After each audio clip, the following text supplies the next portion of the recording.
ఎందుకు కొన్నిసార్లు మన జీవితంలో ఆశీర్వాదం రావట్లేదు తెలుసా? ఎందుకు దేవుని కొరకు ఒక ప్రయోజనకరమైన పాత్రగా జీవించలేకపోతున్నావు తెలుసా? విడిచి వచ్చిన ఆ జీవితాన్ని మరలా ఆశిస్తున్నావా?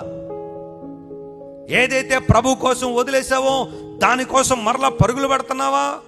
ఏ పాపాన్నైతే మారు మనసు పొందిన రోజున వదిలిపెట్టావో మరలా ఆ పాపానికే బానిసగా బ్రతుకుతున్నావా?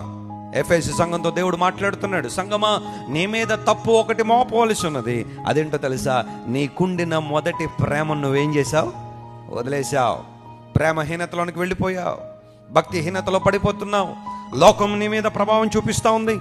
లోకస్తులు, లోక సంబంధ అనుభవాలు నిన్ను బాగా ప్రభావితం చేస్తున్నాయి. కాబట్టి మొదటి ప్రేమను వదిలిపెట్టేశావు. బైబిల్ సెలవిస్తూ ఉంది, పేతురు తాను విడిచి వచ్చిన ఆ వృత్తికి, జాల వృత్తికి మరలా వెనక్కు తిరిగిపోయి వెళ్ళిపోయాడు. నీ జీవితంలో కూడా వెనక్కు జారిపోయిన తత్వం ఉందా? ప్రభువును వెంబడిస్తున్నప్పుడు, దేవుని కలిగి